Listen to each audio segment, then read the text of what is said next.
afar to remember, reflect, and celebrate the life of a loved one. As we prepare to begin the stream, we ask you to take a moment to create a peaceful and respectful environment around you. Please switch your phone to silent or do not disturb mode. This helps you stay present without interruptions from calls or messages. 2, Find a comfortable, quiet place to sit. Feel free to light a candle, hold a photo, or invite someone close to sit beside you. This is your moment to connect and remember. Our stream will begin shortly. You may see a short pause or holding screen before the ceremony begins. This is normal. Our team is working in the background to ensure everything runs smoothly. During the stream, we kindly ask you to keep background noise to a minimum. If you are watching with others, please speak in hushed tones. For the best viewing experience, ensure you are connected to a stable Wi-Fi network. If the video pauses or buffers, don't worry. You can refresh the page or wait a moment as it stabilizes. This service is not just about technology. It is about presence, memory, love. Whether you're in the next room or another country, your presence here matters. Thank you for trusting Muzukuru Funeral Streaming. We are with you to honor, remember, and connect.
Welcome to Muzukuru Funeral Streaming.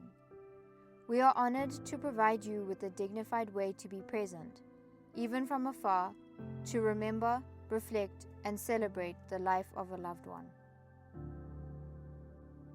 As we prepare to begin the stream, we ask you to take a moment to create a peaceful and respectful environment around you. Please switch your phone to silent or do not disturb mode. This helps you stay present without interruptions from calls or messages. 2, Find a comfortable, quiet place to sit. Feel free to light a candle, hold a photo, or invite someone close to sit beside you. This is your moment to connect and remember. Our stream will begin shortly. You may see a short pause or holding screen before the ceremony begins. This is normal. Our team is working in the background to ensure everything runs smoothly.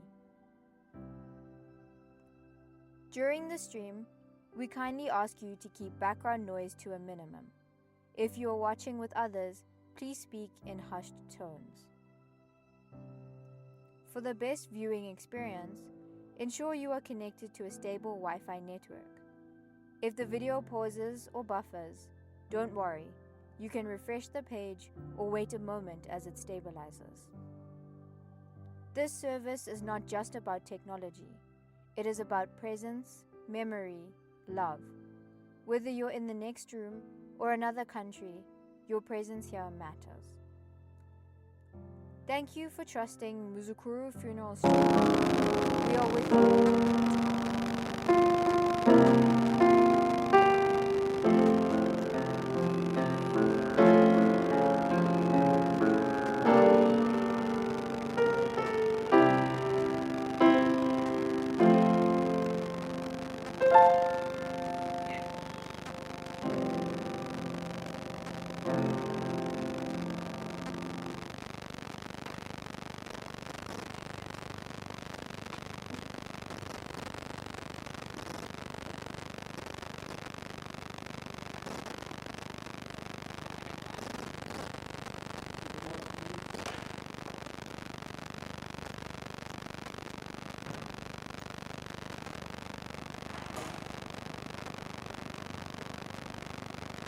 Good afternoon and welcome to the celebration of the life and memory of Michael John Saunders.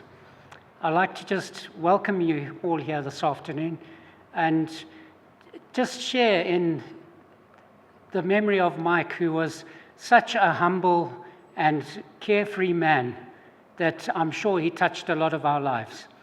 I would like to, at this point, call up Mark, who's going to carry on with the proceedings this afternoon and share with you. Thank you very much.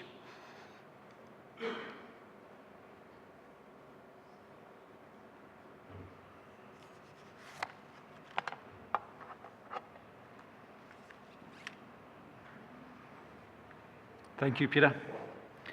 Good afternoon, Mom. Good afternoon, everybody. So on behalf of the family, I'd like to warmly welcome you and thank you for being here today to remember and to honor the life of Mike Saunders. Your presence here today means a great deal to us. And as we gather with a sense of loss, because Mike was deeply loved, and when love is real, then loss is deeply felt, and that's normal, and that's good. But we also gather today here with gratitude for a life that was steady, gratitude for a life that was faithful, and gratitude for a life that was well lived. And as we begin, let us take a moment to settle our hearts before we sing our first hymn, which is God Our Help in Ages Past.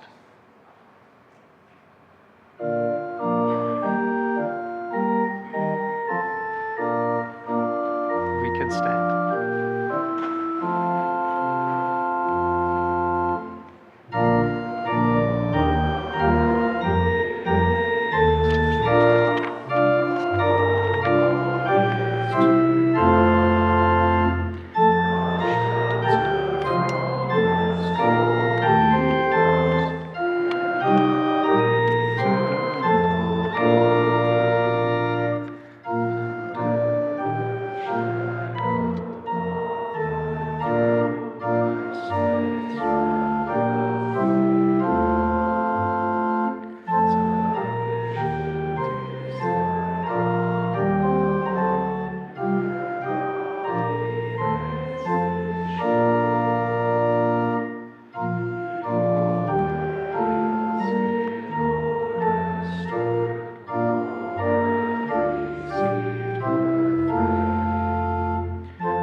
Thank you so much. You may take your seats.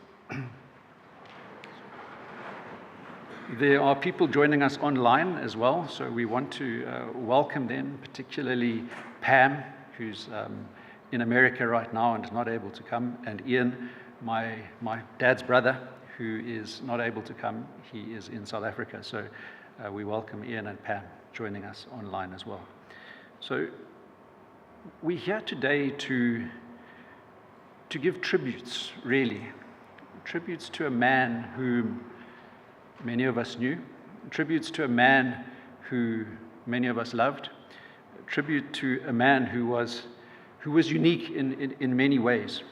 And just to introduce, how can I say, or to summarize, to give a bit of a resume of Mike, I suppose, a bit of a eulogy, very short, before we go into the tributes, because it's not in the facts about Mike that I'm going to share that you will know him, but it's going to be through the tributes that people share that you will know the heart of the man that Mike was, rather than just some facts about him. But to start, Michael John Saunders was born to Donald Anthony Saunders and Anna Katerina van Heerden. He was born on the 1st of February 1947 in what was then Salisbury. Donald and Anne had met and married in Italy in 1945. Donald was a Spitfire pilot, and Anna was a nurse from South Africa. They later then moved to what was then called Southern Rhodesia, back to the place where Donald had learned how to fly. And it was there in 1947 that Michael, John Saunders, my father, was born. That's where they began their family. And Mike was the oldest of 3 siblings. And as I've said, Ian is joining us online, and Lynn, his sister, is here with us today. And Michael attended Beatrice and Norton Primary School in the 1950s. He attended Prince Edward School from 1960 to 1966. At Prince Edward, he was a house prefect in Slough House, and he played in Craven Week Rugby in 1966. From 1967 to 1973, he worked as a customs officer, and in 1970 to 1980, he then served in the army.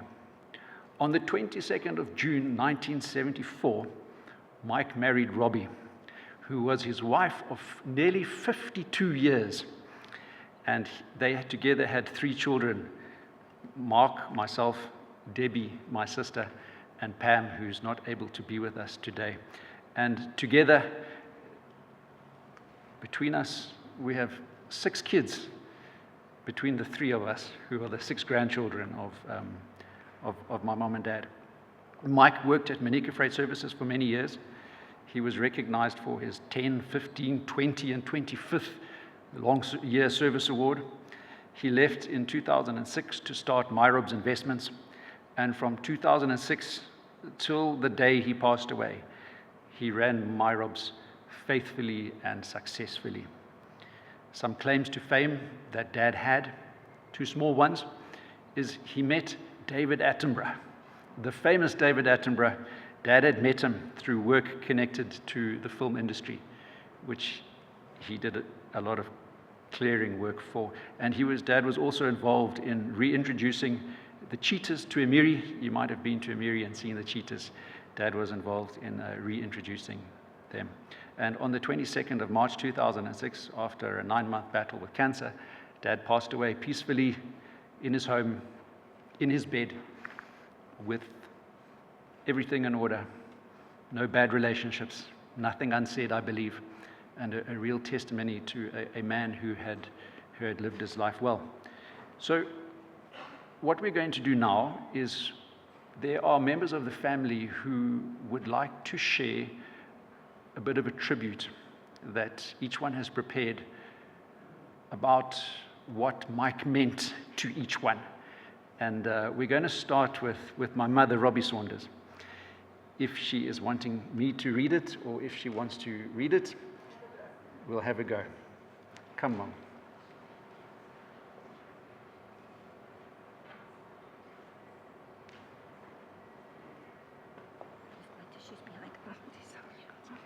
Hi, everybody, and thank you so much for coming. It means a lot to us, and it was meant a lot to Mike. Right. My Han and Dad of our children. Steadfast, dedicated, faithful, loving, patient, and kind always. I have to take my glasses off now. My husband of 3 months short of 52 years, a quiet and sincere, kind, loyal, consistent, loving husband.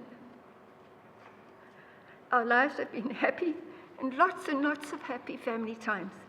He served the Hatfield Presbyterian Church for a while as a chairman on the board, and he was very serious about his faith.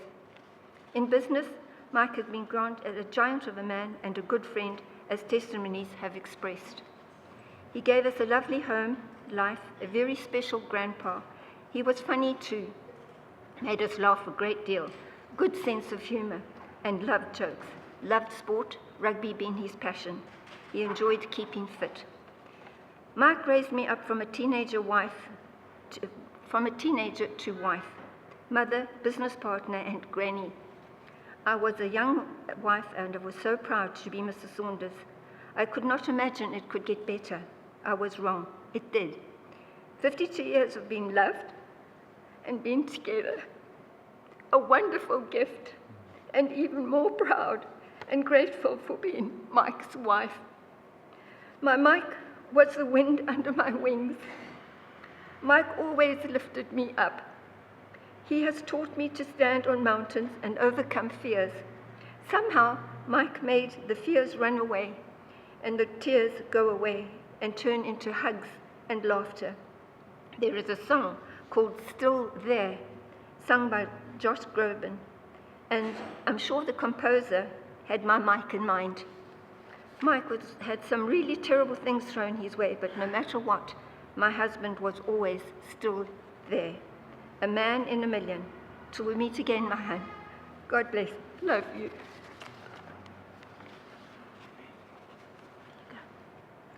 Whoops. Keep it down the stairs.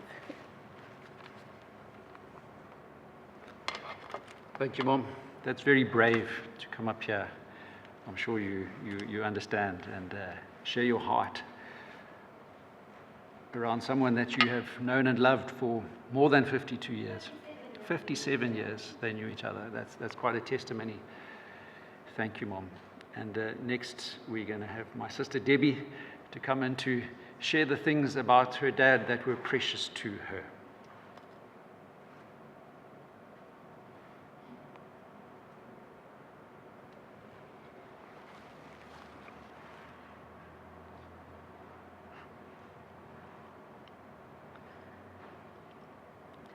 Dad, you were the very first person to ever hold me, literally delivering me at home. Very cool. From that first breath, you were there, a steady, quiet presence and influence. You were a devoted, selfless dad who always put your family first. Through my childhood, getting married and having children of my own, you were always there for me.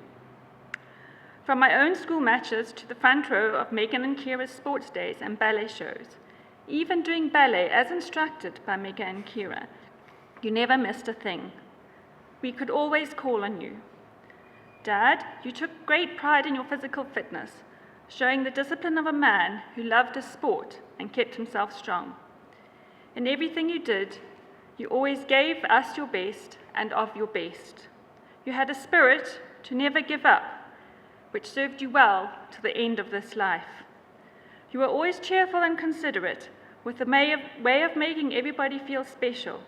You loved Mum so deeply, and we grew up to the soundtrack of Hey Hun, Yes Babe, a simple, constant devotion on both sides. I'll always hold close the way you called me, my girlie.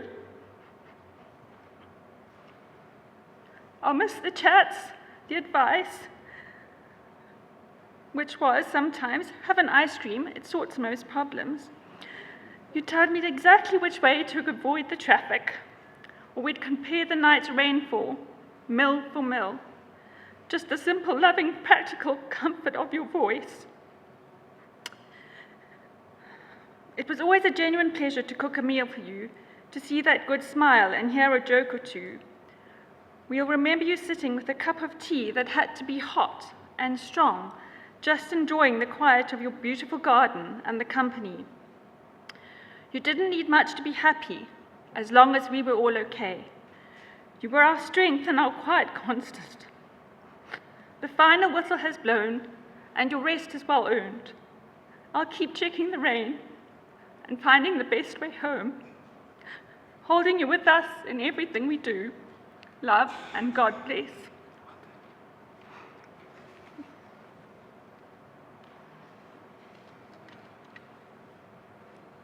Thank you, Debbie.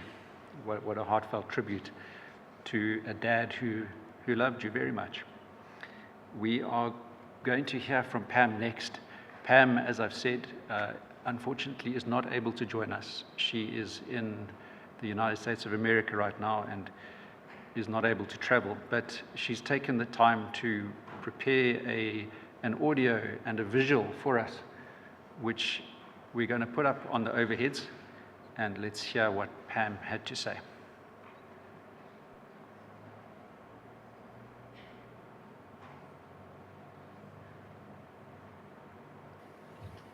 Dad always lit up a room when he walked into it, and that was because his bald spot was so bright. In his own words, the barbers were charging him a search fee every time he went in for a haircut. The standing family joke was that his bald spot was like a solar panel. At night, and in particular on Bible study night, when Mum and Dad were hosting, he would charge down, ending up snoring in his favorite rocking chair, waking himself up and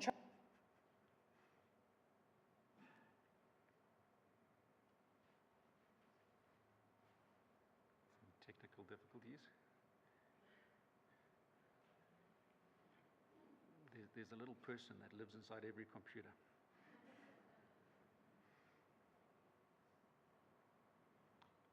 What I could do is I could play the audio from my phone through the microphones, if that will help you.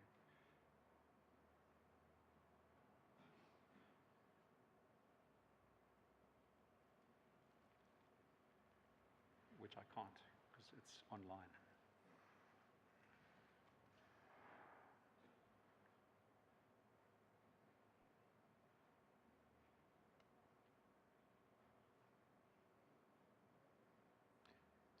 So while we wait for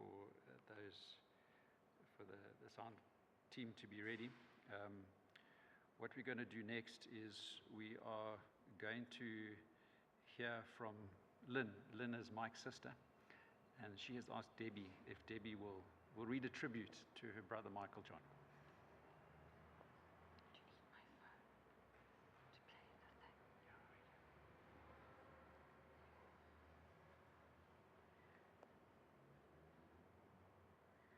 Michael was a wonderful big brother, dedicated to the welfare of his baby sister from the beginning.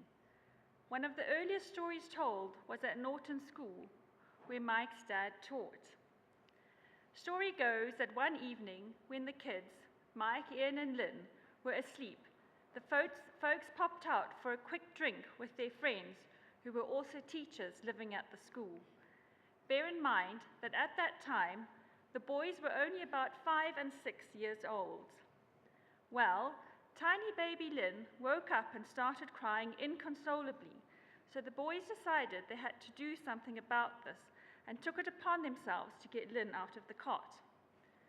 Mike climbed into the cot and handed Lynn out to Ian, and they set out in the dark to find the folks.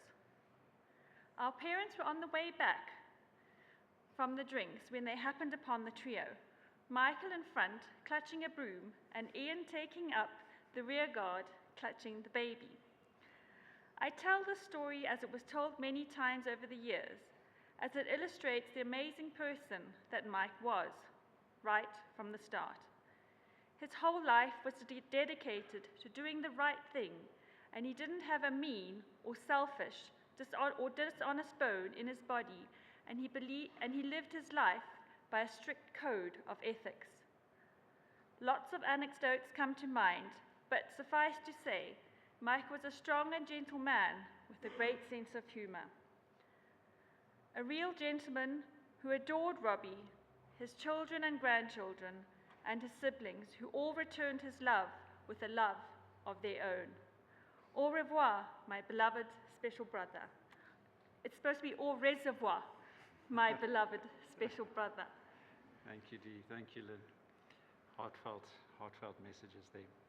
So I don't know if the team has managed to fix the audio issues.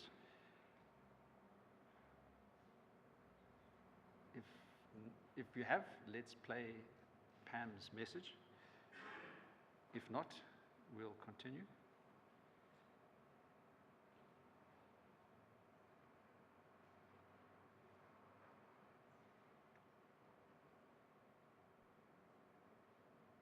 Okay, what I'm going to do is I'm going to try. Dad always lit up a room when he walked into it, and that was because his bald spot was so bright. In his own words, the barbers were charging him a search fee every time he went in for a haircut. The standing family joke was that his bald spot was like a solar panel.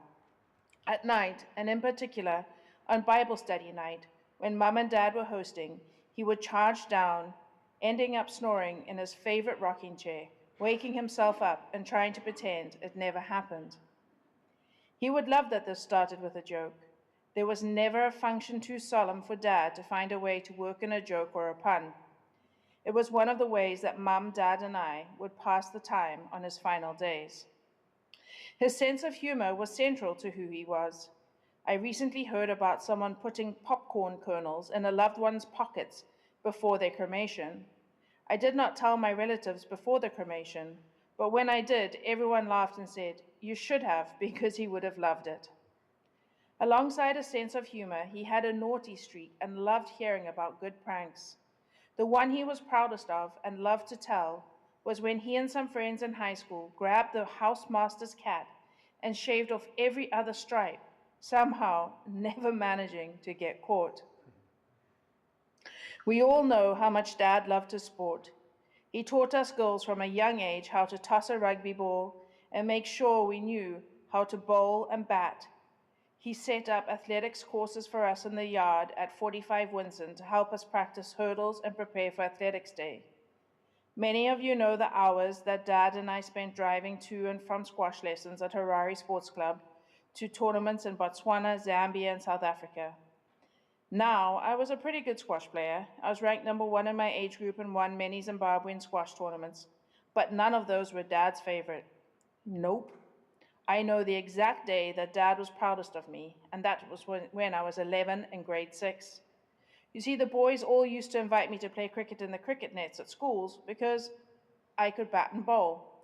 Well, one day I tagged along to second team practice on the actual pitch. I was chosen to bowl. With great gravitas, I took a long run up, ripped my finest fastball, and bowled out their number 1 batsman. Next day, the deputy headmaster called me in and gave me a good rev. Dad just beamed when I told him the story. If you know Mum and Dad well enough, then you know that Sergeant Saunders actually refers to Mum and not Dad. When I was about 14, Mum was making us clean up around the house, and me being me, I walked down the passageway and muttered something very uncomplimentary about her under my breath. Turns out, Mum was right behind me. She was deservedly mad and banned me from squash for a month. I sobbed for the day and night because it meant I would miss the Mashonaland Open Squash Tournament.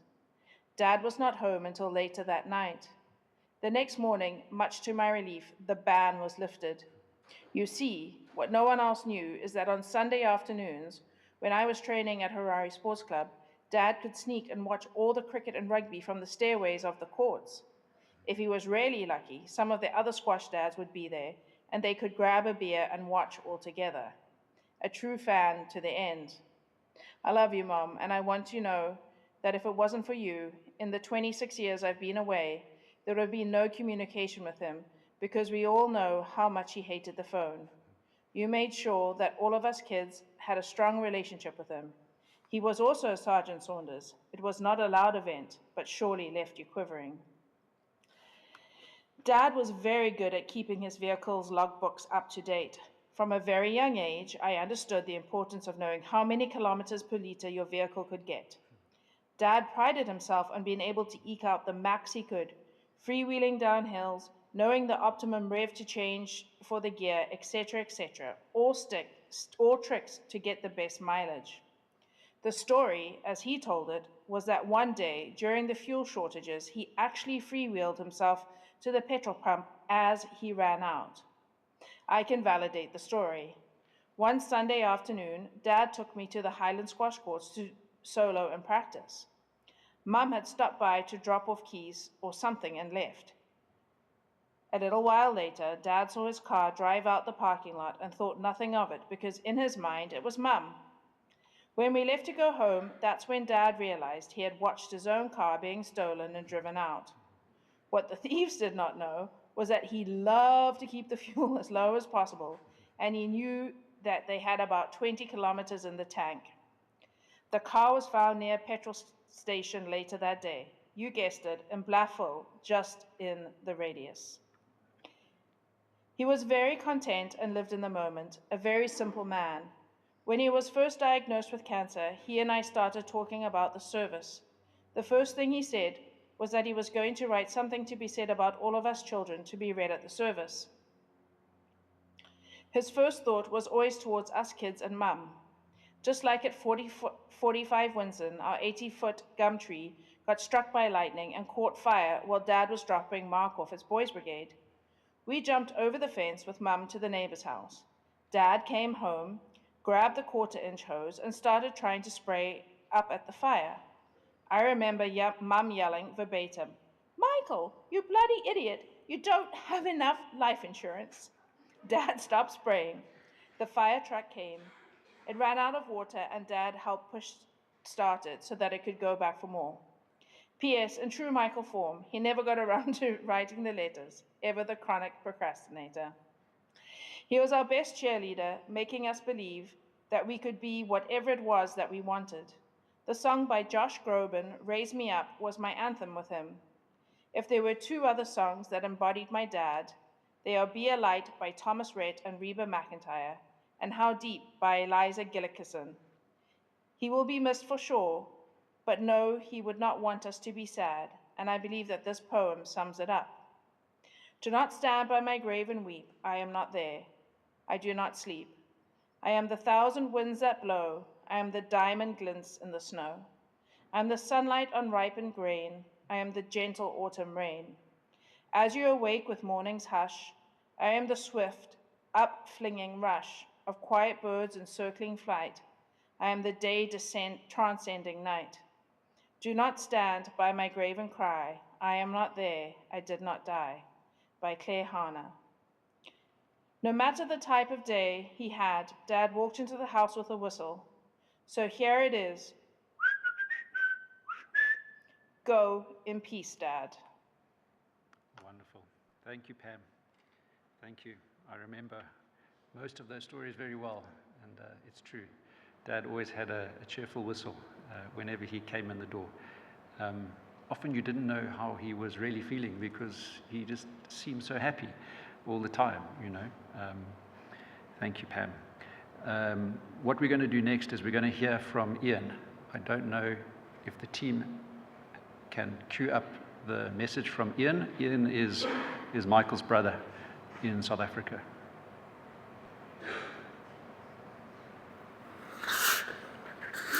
In loving memory of my beloved brother, big brother to Lynn and me. I mention Lynn as my early memories of Michael were at Beatrice School, where my dad was posted as headmaster. At Beatrice, the game Monopoly was released and the family bought one. We used to play for hours and Michael could never beat me. This made him angry and try even harder. But no matter how hard he tried, he just couldn't beat me. The reason? He played according to the rules, whereas I found ways to buck the system. I will come back to that point later. Michael was a very keen cricketer. I recall one particular match against Enkeldoorn School. Michael was the opening batsman and was still there at the end of the innings. His score, a mighty 7 runs, a steady, determined innings. Moving on to 1960, Michael headed off to Selous House at Prince Edward School. It was there that he picked up the nickname Boris. So Michael became known as Boris to all, actually Big Boris. It was at high school that Michael excelled in cricket, represent under 13A, and developed into a medium-fast left-handed bowler. He played A-team up till under 16. But it was rugby that took Michael's real fancy. As a front row forward, he became extremely strong and lived to play rugby. When he turned 16, he got his driver's license, and after I got my license a year later, my dad bought us a car, a Ford Popular. In order to stay strong, Michael used to scrum against it, able to hold it, and as hard as I tried, I could not get the car to move forward. That's just brute strength. Michael played first team rugby in 1965 and 1966, was chosen as one of the squad to represent Rhodesian School's Craven Week team, a great honour for him. I only heard recently that while playing under 20 for Old Hererians, that he was asked to join the national Rhodesian squad, but had to turn it down as his employer would not give him time off. These were two very bitter disappointments. Firstly, all Michael wanted from school was his school colours, which for whatever reason he didn't get. Secondly, turning down the possibility of playing national rugby, but I'll come back to that later as well. I lost touch with Michael for a number of years as my wife and I headed off into the big wide world for 2.5 years, and Michael spending much of his time in the army, raising his family. Now, moving on to nearly a year ago, Michael and Lynn came to see us in George, as I had been diagnosed with cancer. We took them along the garden route, where Michael still remembered landmarks from 60 years ago. We had a wonderful time together, very special. Michael was diagnosed a month later.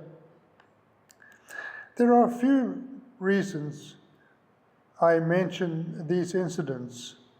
They show how honest Michael was. Remember the Monopoly story? He had very clear, fixed ideas of what was right and wrong.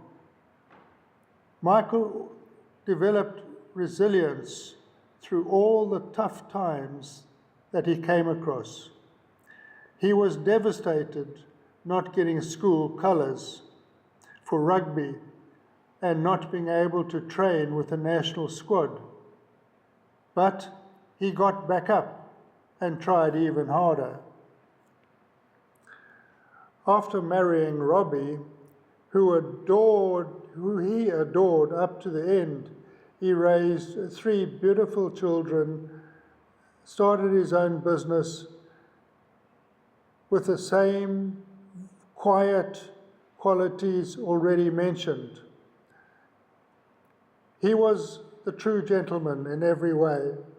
How I admired his determination, his integrity, resilience, and sense of humour.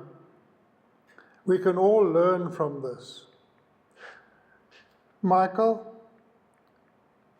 Adrian and I will miss you hugely. Rest in peace, big brother. Just know we love you. Thank you, Ian. Ian is not able to be here, as I said.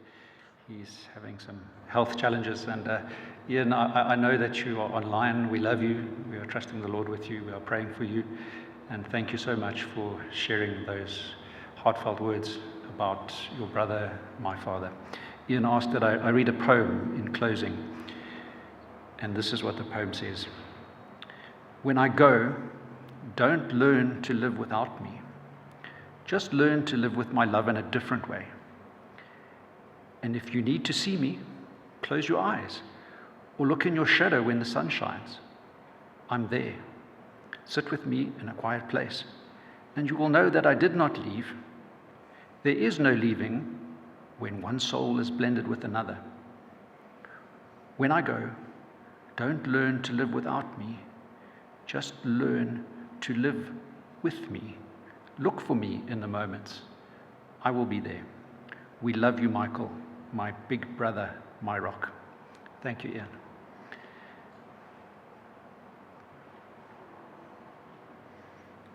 So, carrying on with the tributes, we have got tributes from Jerry, from Shareen, and from the grandkids.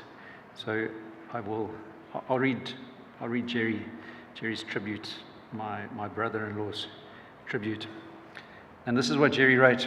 He said, Mike Saunders was an oak of a character in every sense of the word. I must have you know that Jerry is a St. George's boy. My dad was a PE boy. It sets the tone, it brings everything into context here. He was an oak of a character in every sense of the word. An anchor, steady, deep-rooted, providing shade and shelter to everyone lucky enough to be in his life. His strength didn't need to shout to be felt. He was a quiet and unassuming man, a true gentleman.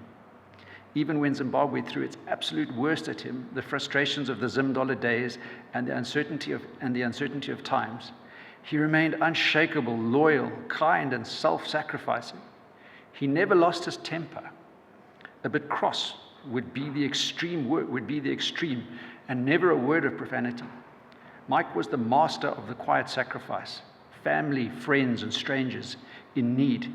He never thought twice to give more than of himself, and you would never know what he had done, whether he was in his difficult days of Zim dollar employment to the very successful days of him and Robbie creating MyRobs. You would not be able to tell which scenario Mike was in because he remained the same.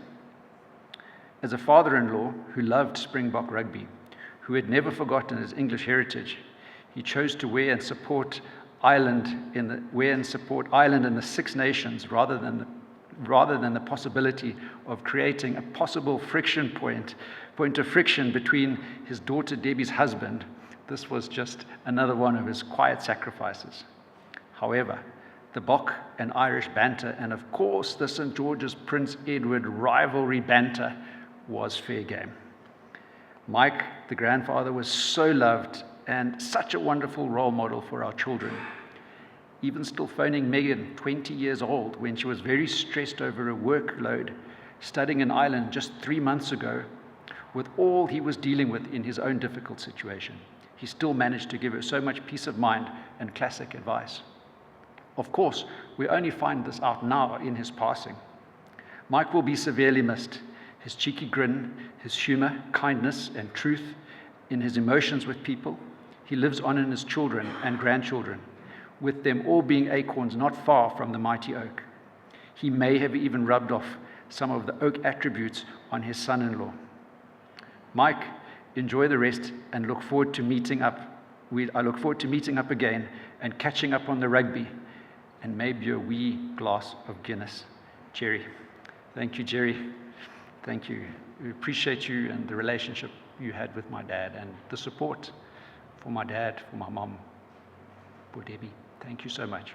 Much appreciated. Thank you. We've got a tribute from my wife, Shareen.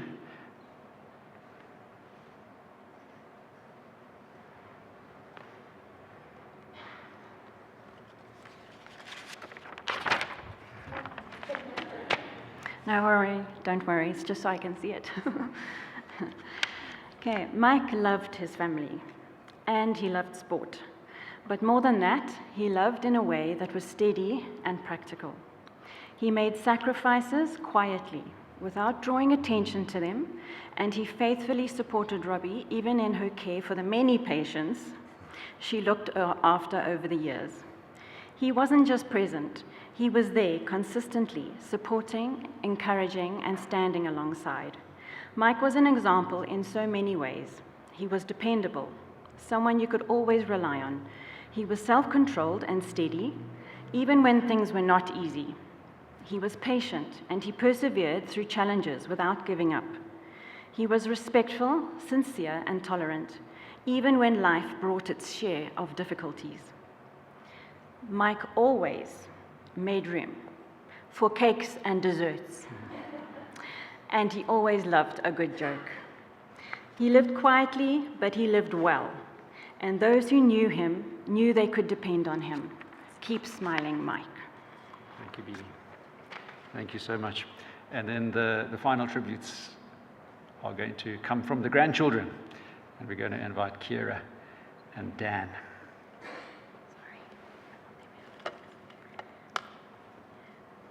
So we will be speaking on behalf of Nathan, Ashley, and Meg as well. So this is Nathan's tribute. Some of my fondest memories are from when Grandpa would take me to the driving range. Most of the balls we hit barely came off the ground, and Grandpa would say he can hear the grasshoppers complaining to management about us. Every so often, a man went out on the range to collect the golf balls. Without saying a word to each other, it became a competition to see who could land their ball closest to the man. It became a staple for all our future visits. Grandpa had a playful side underneath his seemingly stern, well-ironed exterior. He was consistent. As long as I can remember, he exercised every morning. He consistently worked hard, consistently provided for his family. Love you, Gramps, Nath. This is Ashley's tribute. Dear friends and family, I wish that I could be with you all, but as I can't, I would like to leave you all with one of my favorite memories with Grandpa. Grandpa Mike, as I used to call him, was always up for a good dad joke.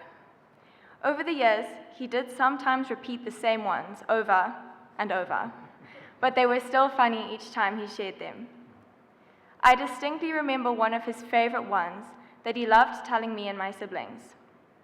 We were all standing under the big pepper tree one evening, and Grandpa thought it was a good moment to crack a joke. I'm sure some of you might have heard it from him before. He said, "Nathan, Ashley, I have a riddle for you. What do you call a one-eyed deer?" He paused briefly and looked at us with a smirk and an excited look on his face, while he rocked back and forth on his heels and his hands in his pockets. "I have no idea, Grandpa. What would you call a one-eyed deer?" I said. "No idea," he would reply and chuckle. But then he would then follow it up with another question. "Okay then, what would you call a deer with one eye and no legs?" While we were still thinking, he said, "Still no idea." He laughed so hard at the joke that you couldn't help but join in and laugh with him, even if the joke wasn't that funny. I will miss sharing these moments with him. Although it is sad that Grandpa is no longer here with us, I cannot help but rejoice that he is no longer in pain, and I will see him again one day in heaven when my time comes. This is mine and Meg's tribute together. There was nothing Grandpa wouldn't do for us, whether it was letting us sit on his back while he crawled on the grass, or wiggle his ears for hours because we thought it was the funniest thing in the world. He was always fun and light-hearted, always making a point to show us that he was okay, even when he wasn't. One of my favorite memories was visiting him and listening to him talk about his first piano lesson, his only piano lesson. He told me it was the most boring thing he ever did. Before that visit, I had just had my piano lesson. But he always held a genuine interest in my progress and listened to me play whenever he could. One of my most memorable moments was during December, this is Meg, when he gave me words of motivation to help me through the exam time. He said, "You just keep going, Megan, and you know you will get there. You just keep going." Grandpa had the utmost faith in everyone around him, and he made sure they knew. Lastly, this is from Danny. "I really liked it when Grandpa used to throw me up in the air. I also really liked it when Dad and Grandpa always used to watch cricket or rugby, and it felt so nice to be with Grandpa. Sometimes he would play French cricket with me, or Dad, or even both of us." Thank you. Thanks, Keith. Thanks, Megs. Thanks, Dan.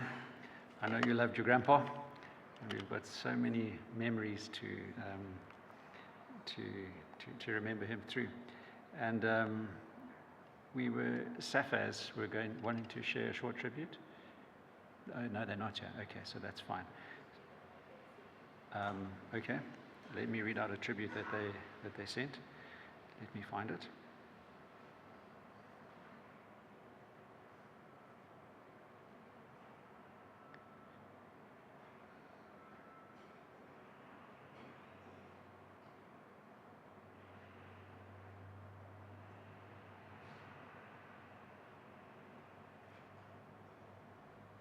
There's a lot of them.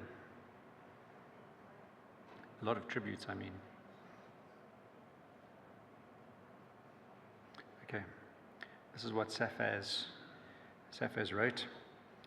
Mr. Mike Saunders, it is with profound sorrow that the management, board, and staff of the shipping and forwarding agents of Zimbabwe, Safaz, announced the passing of Mr. Mike Saunders.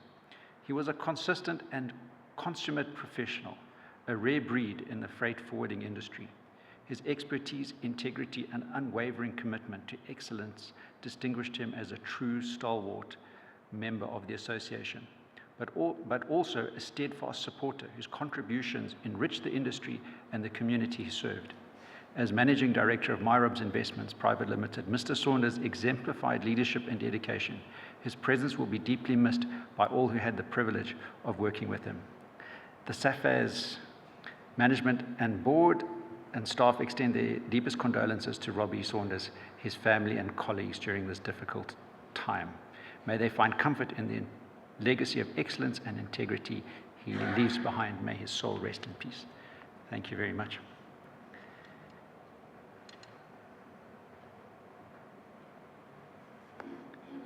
I think that brings us to the end of the tributes, except for one from Rose, which I will read on her behalf. And Rose wrote, Mike Saunders, my brother-in-law, my sister Robbie's beloved husband, dad to Mark, Debs and Pam, my nieces, grandpa of 6 grandchildren, with love, your sister-in-law Rose, bless you. Thank you, Auntie Rose. Thank you for your kind words. So if we've been listening carefully, we will have seen that there's a theme, there's a very clear picture that's emerged through all of the tributes that have been shared. And that was, Mike was a man who was dependable. He was self-controlled, he was patient, he was persevering. He was a man who kept going. We heard of how he loved his family, and we've heard how he stood alongside Robbie faithfully for nearly 52 years. He was always there. That's how I remember my dad. He was always there for his children, always there for his grandchildren, with practical care, with quiet strength, with humor. Have an ice cream, it sorts most problems.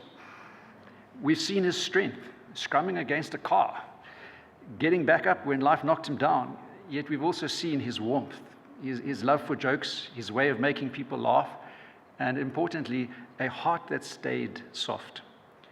And when you look back, the thing that stands out is that he was consistent. My dad was a consistent man. He always showed up, he stayed the course, and he was faithful. And there's something else that we should also not miss, is that Mike was faced with his disappointments in life, as we all are. You know, there's things that he went through that no one has spoken of, things that would have the potential to break any man beyond repair. And yet, he did not become bitter. He didn't grow hard, he didn't become cynical. Instead, he stayed kind, he stayed steady, he stayed faithful, and he was not a bitter man. He must have learned to forgive and to let go. Mike didn't chase the riches of the world either. He valued doing the right thing. He valued his relationship with Robbie. He valued his family, and he valued those that he interacted with. And it would be easy to stop there and simply to admire him. But the Bible takes us a bit deeper. What we saw in Mike was a clear reflection of some of the elements of God's character. That's very clear. Galatians chapter 5, verse 22 and 23 says this. It says, the fruit of the Spirit is love, patience, kindness, self-control. And so in a way, Mike's life points us past himself and points us towards God.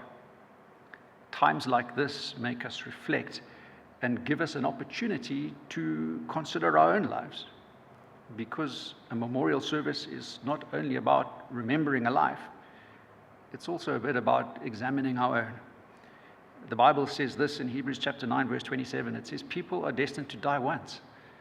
Every one of us will stand before God. And in that moment, the question will not be, were you respected? Were you hardworking? But it will be, were you right with God?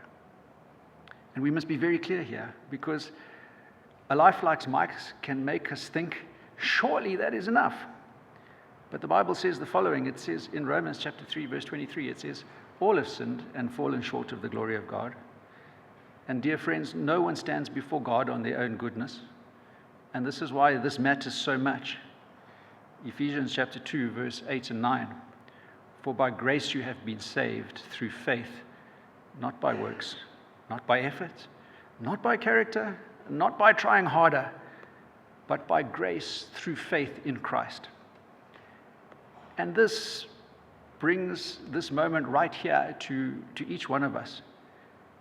And that is, have we responded to Christ? Have we turned to Him? Have we trusted in Him? And have we relied on Christ alone for our salvation? Because that is what it truly means to be ready.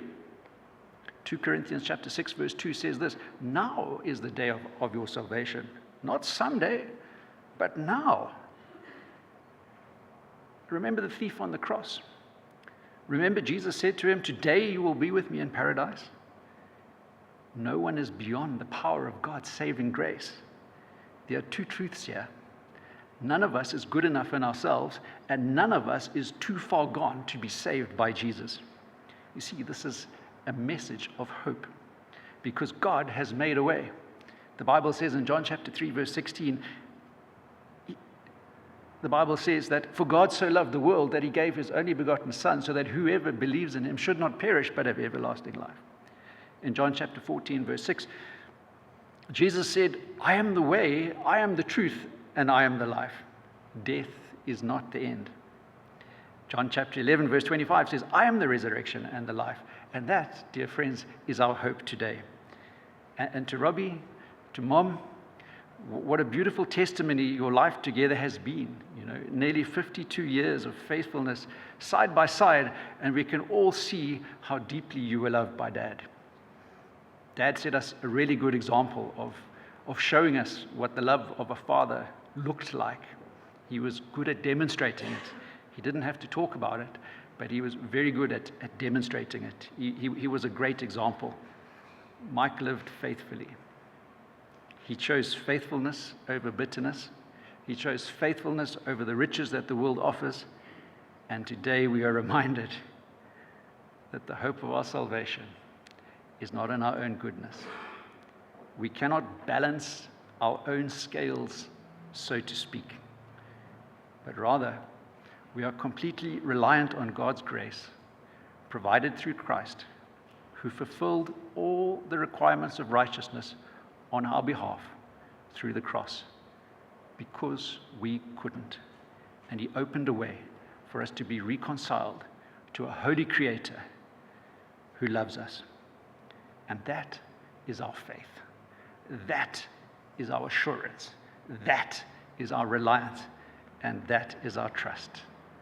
To accept and to believe that Jesus is the way, He is the truth, and He is the life.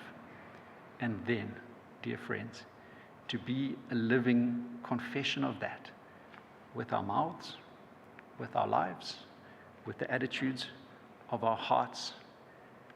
And that's not religion. It's very different. That's liberty through Jesus Christ. So far we've heard Mike's story of an earthly life well lived in many ways. And we rejoice and we give thanks and we honor the Lord for that. And each of our lives tells a story. Each of our lives will tell its story. So we give thanks for Mike.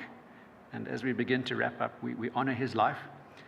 And we also want to take a moment to respond to the grace of God while we ourselves still have time to find the grace of God for our lives. May we live in such a way and trust in such a Savior called Jesus, that one day it may be said of us, well done, my good and faithful servant. Enter into my rest. Amen. So as we lift our eyes from Mike's life, the example that it was, the tribute to all of us that it has been. We lift our eyes to the God who gave that life.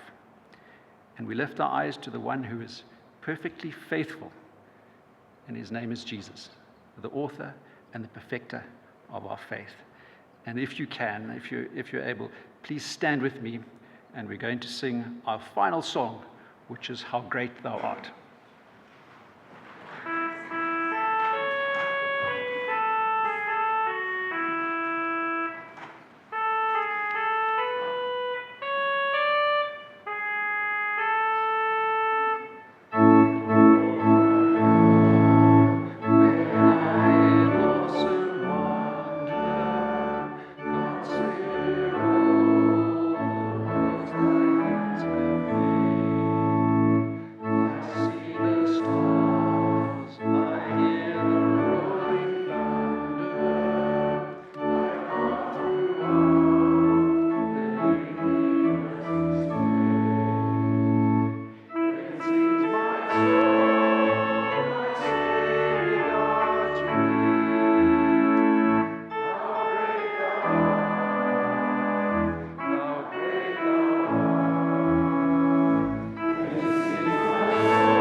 Brings us to the end of our proceedings for today. And on behalf of Robbie and family, we sincerely want to thank you for being here today. Thank you for your presence. Thank you for your support.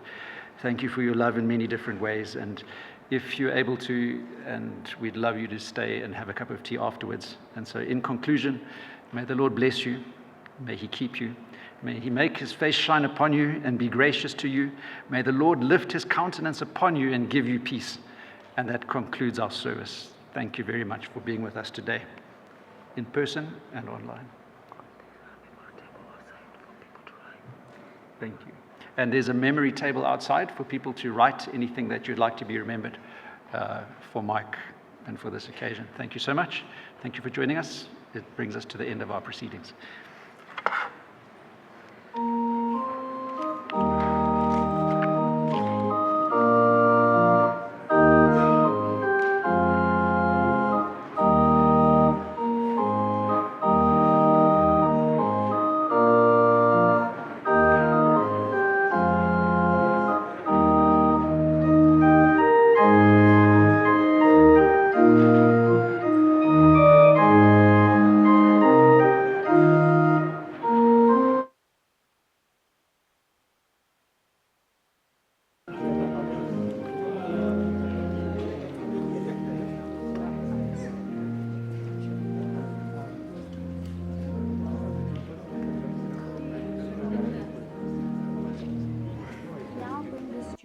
To a close. Thank you for joining us today from wherever you are in the world. Your presence, even remotely, was a source of comfort and strength for the bereaved family. As we conclude, we honor a life lived fully, a spirit that touched so many, and a memory that will forever resonate in our hearts. The family deeply appreciates your support, your love, and the kindness you have shown during this difficult time. If you'd like to leave a personal memory or message of condolence, please find the dedicated tribute section below the stream. Your words will be a cherished keepsake for the family. On behalf of Muzukuru Funeral Streaming, we thank you once more for connecting with the family today.